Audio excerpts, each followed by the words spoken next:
Hey y'all, Jim Pankey here. Up here. Yeah, it's really me. Look, see? It's really me.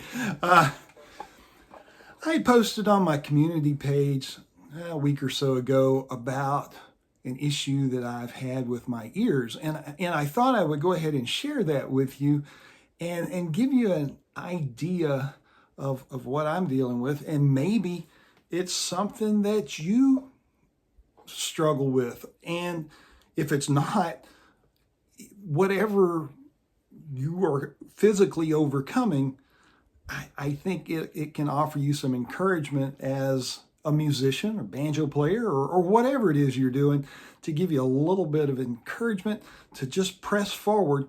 It's going to be okay. So, a story. I was sitting with this particular banjo, waiting on a student. This was in March of 2013, and I was waiting on a student of mine, hi Will, to show up for a lesson, and I got my banjo out and I started tuning it up.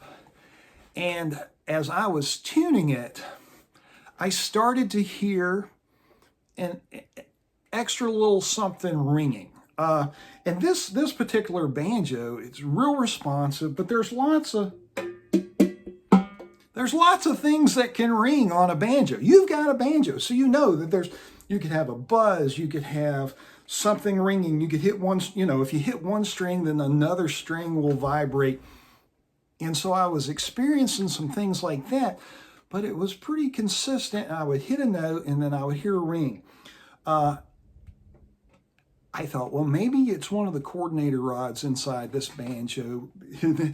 And once upon a time, I had one of the rods in there. It was in tune to another note. When I play a note, it would ring. And I was like, what's that extra ringing? I'd mute the strings and I could still hear it. So I thought, well, maybe it's that. So I thought, well, I'll deal with it when I get home. I don't have time to mess with it now. The student will be here in a moment, and I'll just deal with it. Well, Will comes in, my student, and he's tuning up his banjo for his lesson, and I hear that same overtone in his banjo. I'm going, what's the chances of my banjo and his banjo having the same problem? That's pretty dang slim, I thought. So I grabbed my guitar, which I hadn't touched, and I could hear that note in my guitar, that extra overtone. Well, now I'm kind of worried. I'm sure he didn't get the kind of lesson that he was hoping for, and I sure didn't give him the type of lesson that I was hoping to share with him. But I mean, I was just kind of blown away as to what was going on with my ears. And this was really weird, and it was really troubling. And it got worse as the evening went on. And then the next day it was worse, and the next day it was worse. So that would have been a Wednesday that I had that lesson. Well, Friday or Saturday, I don't remember which, but Friday or Saturday that week, I had a gig. I was playing with the band that I was playing with at that time, and I don't know how I'm going to get through this, because I would play a note, and then I would hear two separate, sometimes three separate notes from one note, and I would hear two notes. I would hear something like that for every note that I played. And it was troubling. Along with that came some very serious tinnitus in both ears, not just one, not just the other, but both. I hadn't been exposed to any loud noises. I hadn't been around, been to a rock concert, no explosions, no gunfire, the only thing loud I had been around is my banjo. I'm kind of protective of my ears. I'm pretty smart. I always carry ear protection if I'm going to be somewhere loud. If I'm going to a concert where I know it's going to be loud, I'll wear my hearing protection. I've always done that. And this happened in the course of a 30-minute time span, from having one student leave And the next student coming in, I suddenly developed this thing in my ears, and it was mind-blowing. You can look this up, and I had no idea how to look it up to see what it was, but it's Diplacusis, Diplacusis. I'll put it on the screen here for you. Diplocusis. And it's like double hearing. And for most people, one ear hears one note, and then the other ear hears a different note. And so you wind up with this kind of crazy dissonant, almost weird harmony to what you're playing.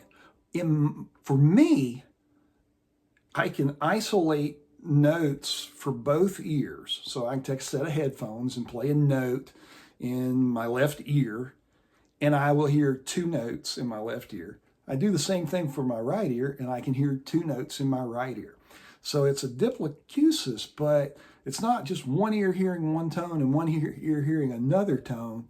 I mean, both ears are hearing two tones. So, visited the doctor, ran some tests, did some different things. I do have some hearing loss. I am at the making of this video. I'm 57 years old. So, I've had some hearing loss over the years. I'm not a young man anymore. But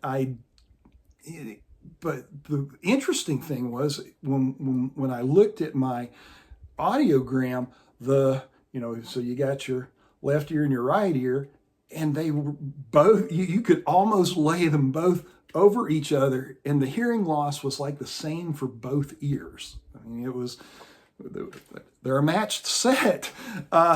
So that's what I was dealing with, and it was awful. It was awful for a really long time, for 6-8 months.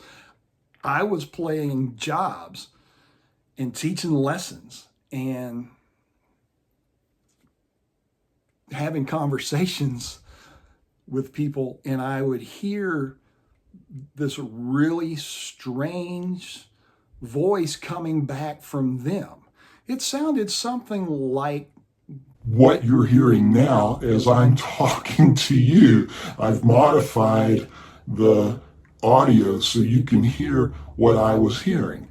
And when I played music, so like a musical scale,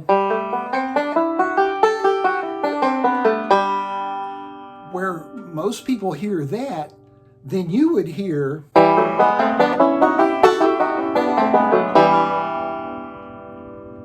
if you had my ears, that's what that would have sounded like.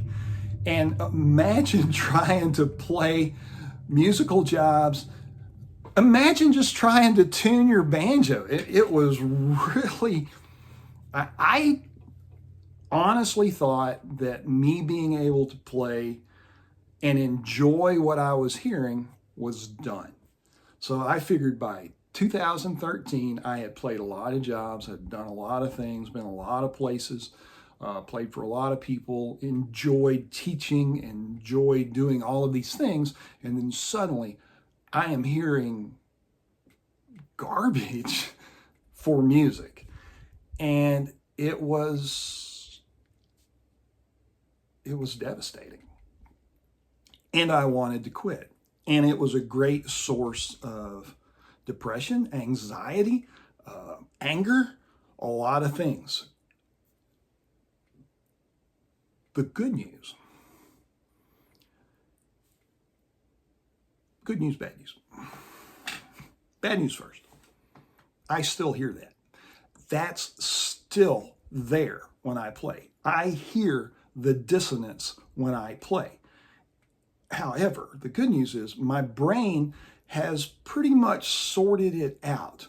I can now focus on the actual notes that I want to hear instead of those that I don't want to hear.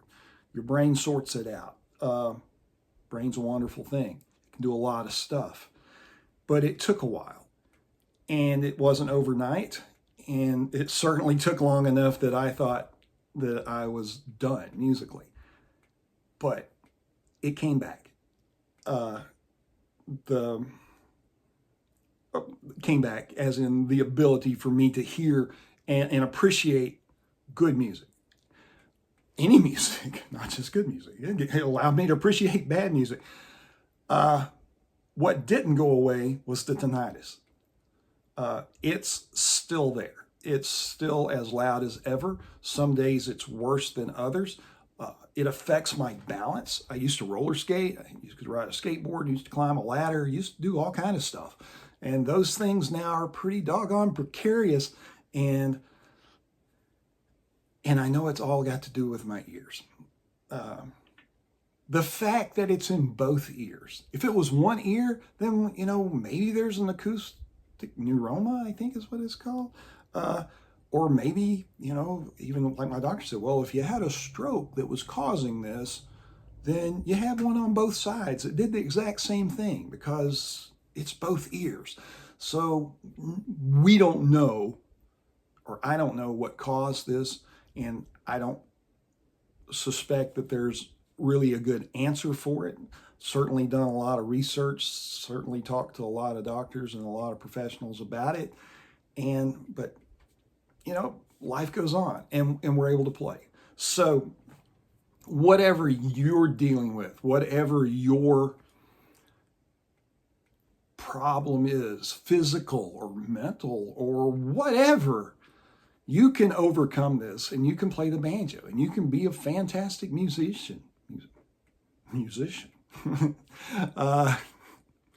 You might not be a great speaker because you get your words mixed up, but hey, there's been a lot of musicians that have overcome great physical and mental adversity. So hang in there, folks. I know you can do this. You can learn the banjo. Hey, I got through this. So I hope this helps you. And I just wanted to share, and I've kind of kept this to myself. A lot of my close friends know, but now everyone knows. And I haven't put this out here to seek any sort of sympathy or whatever. If I want anything in return for sharing this information is to know that maybe it helped you overcome your fears of whatever this you think's holding you back. So hang in there, folks. Y'all got this. We'll see you next time. Bye.